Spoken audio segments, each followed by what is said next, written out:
प्रिय विद्यार्थियों, आज हम वैदिक गणित में निखलन विधि से गुणा करना सीखेंगे। ये जो विधि है गुणा करने की, ये विधि कक्षा 6 से लेकर के 10 के लिए उपयोगी है और कक्षा 6 से 10 में प्रश्नावली में काम में आएगी ये। तो निखलन से हम गुणा भी कर सकते हैं और भाग भी कर सकते हैं। निखलन विधि से हम एक तो क्या कर सकते हैं, गुणा कर सकते हैं, और जो दूसरी चीज है वो हम भाग दे सकते हैं। निखलन विधि से हम गुणा भी कर सकते हैं और भाग भी दे सकते हैं। तो हम सबसे पहले गुणा का अध्ययन करेंगे कि गुणा कैसे करते हैं निखलन विधि से। तो निखलन विधि से गुणा करने की दो विधियां हैं। कितनी विधियां हैं? दो विधियां हैं। दो विधियां हैं। कितनी विधियां हैं? दो विधियां। कौन कौन सी है दो विधियां? एक है आधार विधि। कौन सी विधि है? आधार विधि। कौन सी विधि है? आधार विधि। और दूसरी है उपाधार विधि। बी पॉइंट इसको उपाधार विधि। उपाधार विधि, आधार विधि और उपाधार विधि। आधार विधि कब काम में लेते हैं? जब गुणने एवं गुणक, गुणने एवं गुणक 10, 100 या 1000 के आसपास संख्याओं। आधार विधि का हम अध्ययन करेंगे इसमें। तो आधार विधि कब काम लेंगे? जब गुणने एवं गुणक 10, 100 या 1000 के आसपास हो, तब हम आधार विधि से गुणा करना सीखेंगे। अब आधार में भी दो विधियां हैं। एक तो दो संख्याओं का गुणा करना और एक आता है तीन संख्याओं का गुणा करना। तो पहला हम सीखेंगे दो संख्याओं का गुणा करना। दो संख्याओं का गुणा करना। दो संख्याओं का गुणा करना। दो संख्याओं का गुणा करना। दो संख्याओं का गुणा हम कैसे करते हैं? तो दो संख्याओं का गुणा करने के लिए हम कैसे करते हैं? सबसे पहले क्या विधि अपनाते हैं? सबसे पहले तो यहां लिखते हैं सवाल में अपनी संख्या। क्या लिखते हैं? संख्या लिखते हैं। यहां इधर लिख लेते हैं विचलन। यहां लिख लेते हैं विचलन। संख्या लिखेंगे, विचलन लिखेंगे। विचलन लिखने के बाद में इधर साइड में लिख देंगे अपने आधार। क्या लिखेंगे? आधार लिखेंगे। संख्या लिख देंगे, विचलन लिख देंगे, यहां आधार। अब आधार कैसे करेंगे? हम एग्जाम्पल के तौर पर ले लेते हैं। एग्जाम्पल के तौर पर ले लेते हैं कि एग्जाम्पल जैसे मान लो अपने को गुणा करना है 8 गुणा 9। 8 गुणा 9 है। ये दो संख्याओं का गुणा। कितनी संख्याओं गुणा है? दो का। कौन कौन सी संख्या है? 8 और 9। अब ये देखो 8 और 9 किसके आसपास है? 10 के आसपास है, 100 के आसपास है, या 1000 के आसपास है? कितने के आसपास है? 10 के आसपास। हाँ, तो ये 8 और 9 किसके आसपास है? 10 के आसपास। तो इन दोनों संख्याओं का जो आएगा आधार, वो कितना आएगा? आधार कितना आएगा? 10 आएगा। आधार कितना आएगा? 10 आएगा। अब 10 के बाद में यहां लिखेंगे विचलन। विचलन कैसे निकालते हैं? विचलन, विचलन, विचलन का सूत्र अपना संख्या माइनस आधार। संख्या माइनस आधार। विचलन का सूत्र क्या है? संख्या माइनस आधार। अब यहां देखो सवाल को भी हम करते जाते हैं, सूत्र लगाते जाते हैं। तो यहां संख्या कितनी है अपनी? 8। दूसरी संख्या कितनी है? 9। लिख दिया अपना 8 और 9। अब यहां विचलन निकालो। पहली संख्या अपनी कितनी है? 8 माइनस आधार 10 बराबर। अब देखो किसका बचा? प्लस का बचा या माइनस का बचा? तो 8 प्लस का है, 10 माइनस का है, तो किसका बच जाएगा? माइनस का क्या रहना है? तो माइनस का 2। दूसरी संख्या का विचलन निकालेंगे। ये पहली संख्या का विचलन है और ये दूसरी संख्या का विचलन। दूसरी संख्या कितनी अपनी 9 माइनस 10 बराबर -1। तो दोनों संख्याओं का विचलन कितना गया -2 और -1 आ गया। अब इसको अपने यहां रख देंगे। तो ये विचलन माइनस का 2 और ये माइनस का 1। अब दो संख्याओं को गुणा कर रहे हैं तो इसके दो खंड बनेंगे। कितने खंड बनेंगे 2 खंड बनेंगे। अब 2 खंड यहां अपनी लाइन फेंक दो और इसके 2 खंड। अब देखो इधर वाले प्रथम खंड को छोड़ करके जो शेष खंड होंगे उन शेष खंडों में उतने ही अंक आएंगे। कितने अंक आएंगे जितनी आधार में 0 है। तो यहाँ कितनी 0 है 1 0। इसका मतलब इस वाले खंड में कितने अंक आएंगे 1 ही आएगा गुणनफल। यदि 2 अंक आ जाते हैं तो इकाई के अंक को छोड़ देते हैं यहाँ और अगला जो अंक होगा उसको हम अगले वाले स्टेप में जोड़ देंगे, अगले वाले खंड में जोड़ देंगे। तो ये अपनी संख्या लिख ली। अब इसका सूत्र क्या है, यहां सूत्र लिखते हैं पहली संख्या।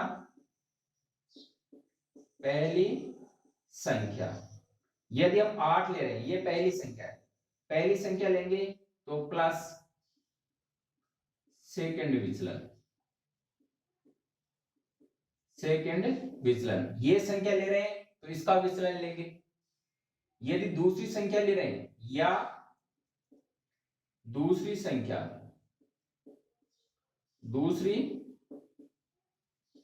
संख्या प्लस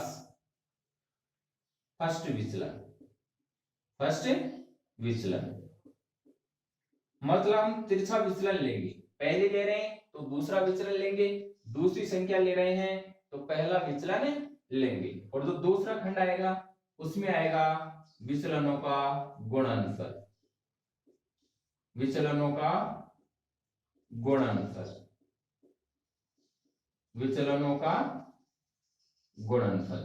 ये सूत्र याद रख लो अपने को। सबसे मुख्य यही बात है, ये सारी विधियां दो संख्याओं का चाहे कैसा भी गुणा हो आधार विधि से यही सूत्र काम में आएगा। पहली संख्या प्लस सेकंड विचलन या दूसरी संख्या प्लस पहला विचलन और यहाँ आएगा विचलनों का गुणनफल। इस खंड में उतने ही अंक आएंगे जितने आधार में 0 है। अब देखो हम पहली संख्या ले रहे हैं 8, तो ये हो गया अपना 8। फिर किसका चिन्ह आ गया प्लस का चिन्ह आ गया। कौन सा विचलन है सेकंड विचलन कौन सा है ये देखो ये किसका है माइनस का, तो कोष्टक -1 ये अपना ओब्लिक। अब है विचलनों का गुणनफल। तो विचलन कौन कौन से हैं 2 -2 और -1। तो -2 गुणा -1 हो गए। लिख दिया अपने को, कुछ नहीं करना। सूत्र में सबसे पहले मान रखना अपने को, जैसा जैसा सूत्र है उसमें वैसा ही मान रखना है। पहली संख्या 8 प्लस कोष्टक दूसरा विचलन -1 ओब्लिक -2 गुणा -1 विचलनों का गुणनफल। तो अब देखो इससे ले लेते हैं दूसरा 9 प्लस पहला विचलन -2 और विचलनों का वही गुणनफल आ जाएगा। अब देखो 8 प्लस कोष्टक के पहले किसका चिन्ह है प्लस का, तो कोष्टक हटाने पर अगली संख्या का चिन्ह बदलेगा क्या, नहीं बदलता है। तो नहीं बदलता है तो ये -1, तो 8 में से -1 गया तो कितना बच जाएगा 7। और नीचे वाले में देखो 9 प्लस कोष्टक -2, इसमें भी चिन्ह नहीं बदलेगा, तो 9 में से 2 गया तो कितना बच जाएगा 7। दोनों ही कंडीशनों में कितना बच रहा है अपना, कितना बच रहा है 7। कितना बच रहा है 7, ये ओब्लिक। अब देखो चिन्हों का गुणा करो, समान चिन्ह को गुणा करने पर क्या आता है प्लस, समान चिन्ह को गुणा करने पर क्या आता है प्लस, और अलग अलग चिन्ह या असमान चिन्ह को गुणा करने पर क्या आता है माइनस। तो इन दोनों समान चिन्हों को गुणा करेंगे तो क्या आएगा प्लस, और प्लस को अपने को लिखने की जरूरत नहीं है। 2 को 1 से गुणा करेंगे तो कितना आ जाएगा 2, कितना आ जाएगा 2। अब इन दोनों को एक साथ लिख देंगे तो इसका आंसर कितना आ जाएगा 72 आंसर आ जाएगा। तो ये अपना देखो 8 को 9 से गुणा करते हैं तो कितना आता है 72 आता है, और यहाँ भी कितना आ रहा है 72। चाहे गुणा कोई सी भी विधि से गुणा करो आंसर अपना वो ही आएगा। तो ये अपना है 72। ये दो संख्याओं का गुणा है। यहाँ दो संख्या गुणा करेंगे, ये संख्या लिखेंगे, यहाँ विचलन लिखेंगे, यहाँ अपनी संख्या लिख देंगे, यहाँ आधार लिखेंगे। आधार यदि 10 के आसपास है तो 10 लिखेंगे, 100 के आसपास है तो 100 लिखेंगे, या 1000 के आसपास है तो 1000 लिखेंगे। फिर विचलन, विचलन का सूत्र है संख्या माइनस आधार। संख्या में से अपने को क्या निकालना है, आधार बाकी निकालना है। फिर इनको यहाँ लिखना है, फिर अपनी लाइन खींचनी है। लाइन खींचने के बाद में इसके दो भाग बनाने, दो संख्या गुणा करें तो दो भाग बनेंगे, तीन संख्या आएंगी तो तीन संख्या गुण। तो पहली संख्या प्लस सेकंड विचलन या दूसरी संख्या प्लस फर्स्ट विचलन और विचलनों का गुणनफल। तो ये तो थी अपनी दो संख्याओं का गुणा करना। अब हम एक दूसरा एग्जांपल और ले लेते हैं, ये समझ में आ गया होगा आपके। अब एक दूसरी संख्या को गुणा कर लेते हैं। जैसे 9th क्लास का एक सवाल है, 9th क्लास में हम देख लेते हैं।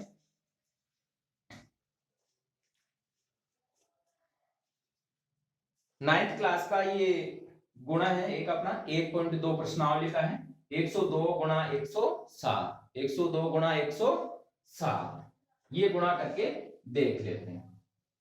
तो इसको तो ये साफ कर देता हूं मैं यहां, बस इसको कुछ नहीं, ये लो 102 गुणा 107। तो यहां अपना एग्जाम्पल कौन सा है, 102 गुणा 107। अब देखो यहां 102 गुणा 107 है, तो ये 102 और 107 किसके आसपास है, अपने किसके आसपास है, 100 के आसपास। तो इसका आधार कितना आ जाएगा, 100 आ जाएगा। आधार कितना आ जाएगा, 100 आ जाएगा। आधार कितना आएगा, 100 आएगा। अब यहां अपनी संख्या लिख लो। पहली संख्या कितनी है, 102। दूसरी संख्या कितनी है, 107। अब इसका विचलन निकाल लो। विचलन, विचलन संख्या माइनस आधार। 102 माइनस 100 बराबर कितना आ गया, प्लस का 2। चिन्ह जो भी आए वो लिखना है, ऐसे नहीं कि हम कोई सा भी चिन्ह लिखें। प्लस का आ रहा है तो प्लस का लिखेंगे, माइनस का आ रहा है तो माइनस का। और 107 माइनस 100 बराबर अपना 7। तो विचलन कितना आ गया, 2 और 7 आ गया। कितना आ गया, 2 और 7 आ गया। तो यहां लिख दो अपना विचलन 2 और ये आ गया अपना 7। अब क्या करेंगे, यहां लाइन खींचेंगे। लाइन खींचने के लिए यहां सूत्र लगाएंगे। सूत्र कौन सा लगेगा, वही पहली संख्या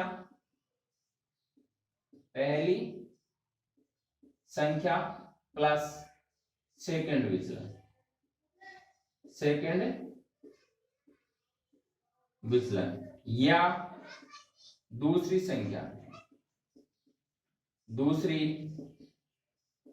संख्या प्लस फर्स्ट विचलन, फर्स्ट विचलन। ये ले रहे हैं तो ये विचलन लेंगे, और ये ले रहे हैं तो ये विचलन लेंगे, और यहां आ जाएगा विचलनों का गुणनफल, विचलनों का गुणनफल। देखो सूत्र लिखना जरूरी है, अपने याद है लेकिन सूत्र लिख देंगे तो कोई गलती नहीं होगी। तो सबसे पहले अपने को सूत्र लिखना है। अब देखो यहां पहली संख्या कौन सी है, 102। कितनी है, 102 प्लस सेकंड विचलन कितना है, सेकंड विचलन देखो ये अपना 7, या दूसरी संख्या कितनी है, 107 प्लस पहला विचलन कितना है, 2, ये अपना 2। अब विचलनों का गुणनफल, विचलन कितना अपना 2 इंटू 7। अब देखोगे 102 में 7 जोड़ेंगे तो कितना आएगा, 109, और 107 में 2 जोड़ेंगे तो भी कितना आएगा, 109। तो इधर तो आ गया अपना 109, और 2 को 7 से गुणा किया कितना आया, 14। कितना आया, 14। अब ये 14 यहाँ की यहीं रहेंगे। क्यों रहेंगे, क्योंकि यहाँ देखो आधार में कितनी जीरो है, 2 जीरो।